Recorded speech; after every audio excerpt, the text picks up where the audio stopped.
Halo teman-teman, hari ini kita akan membahas 5 strategi pembelajaran yang penting dan bisa digunakan di kelas untuk meningkatkan kualitas belajar kita. Setiap strategi memiliki kelebihan masing-masing, dan kita akan melihat bagaimana strategi tersebut bisa diterapkan. Yuk kita mulai. Oke, kita masuk di poin pertama, yaitu cooperative learning. Siswa bekerja kelompok kecil di meja dengan alat bantu belajar. Seperti itu ya buat teman-teman. Oke, untuk cooperative learning sendiri sangat cocok di siswa di jenjang SD dan SMP sederajat. Pada tahap ini mereka belajar untuk bekerja sama dalam kelompok, berbagai tanggung jawab, dan saling mendukung dan memahami sebuah materi. Entah di situ mereka ada yang kekurangan pahaman terhadap materi dan satu ada yang paham, jadi mereka bisa saling membantu. Poin utamanya mengajarkan mereka untuk bekerja sama dan saling membantu satu sama lain. Untuk contohnya, jigsaw learning, di mana setiap siswa mempelajari bagian kecil dari topik-topik pembelajaran. Dan kemudian dari salah satu siswa yang sudah mempelajari satu topik pertama itu akan mengajarkan ke temannya. Kemudian untuk anak berikutnya akan mempelajari topik yang kedua.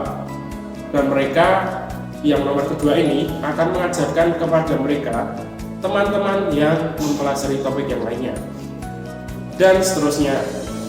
Oke, kita lanjut di collaborative learning atau strategi pembelajaran secara kolaboratif. Strategi pembelajaran ini biasa dilakukan di jenjang SMA atau perguruan tinggi. Untuk sistemnya itu kolaboratif. Jadi, para siswa atau mahasiswa berkolaboratif bersama dosen ataupun guru sebagai mentor mereka dalam sebuah diskusi ataupun pembelajaran untuk lebih memahami sebuah materi-materi. Dan dalam pembelajaran biasanya sering adanya diskusi. Dan diskusi itu yang poin utama agar mereka lebih paham. Dan di situ untuk dosen ataupun guru menjadi mentor mereka. Dan diskusi biasanya sering dilakukan dimulai dari siswa ataupun mahasiswa yang bertanya sebuah materi yang kurang dipahami dari mereka sendiri. Untuk contohnya sering sebagai proyek penelitian di kelas sejarah atau merancang penelitian sendiri tentang teknologi atau peradaban kuno, atau bisa sebagai sebuah penelitian dalam kondisi saat ini. Mungkin bisa untuk teman-teman mahasiswa dalam merancang sebuah skripsinya yang mau lulus, itu kan pasti mereka butuh sebuah penelitian. Nah, di situ dari dosen itu sebagai konsultatifnya. Untuk contoh kurang lebih seperti itu.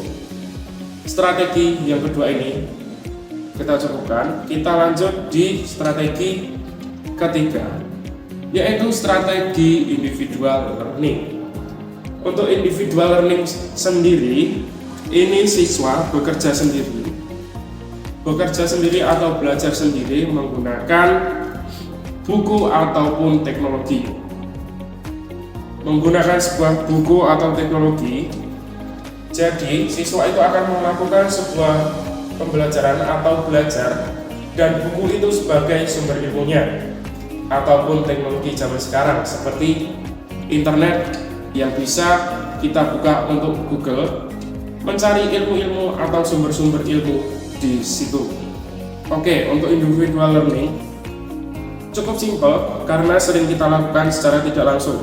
Kita lanjut di bagian keempat atau strategi keempat, yaitu active learning. Yang keempat ini, active learning, sangat cocok buat siswa SD, SMP yang biasanya memiliki sebuah energi tinggi dan suka berpartisipasi secara langsung dalam sebuah kegiatan secara fisik ataupun diskusi. Dalam metode ini, siswa langsung terlibat dalam sebuah kegiatan memerlukan partisipasi aktif.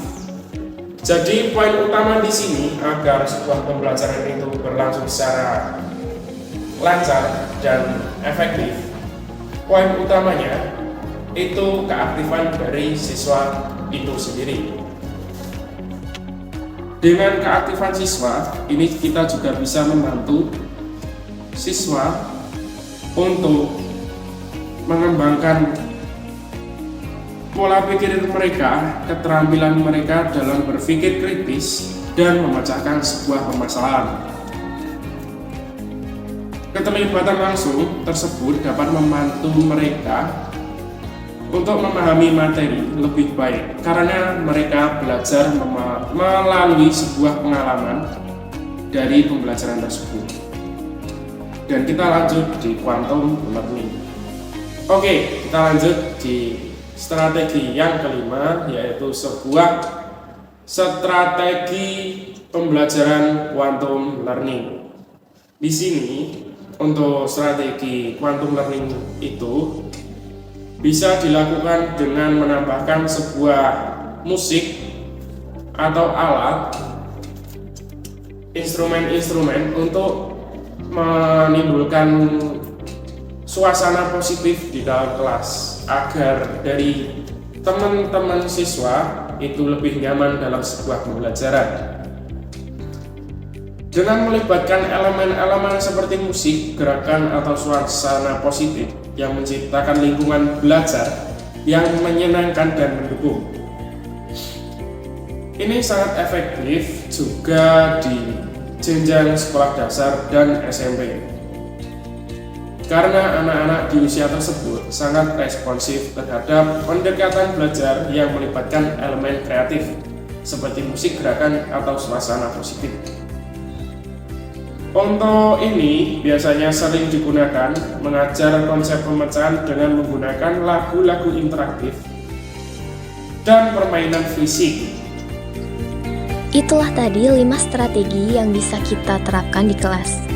Kooperatif, kolaboratif, individual, aktif, dan quantum learning.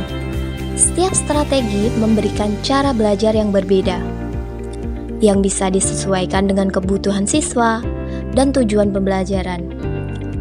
Dengan strategi yang tepat, kita bisa membuat belajar menjadi lebih efektif dan menyenangkan. Terima kasih sudah menonton dan sampai jumpa di video berikutnya.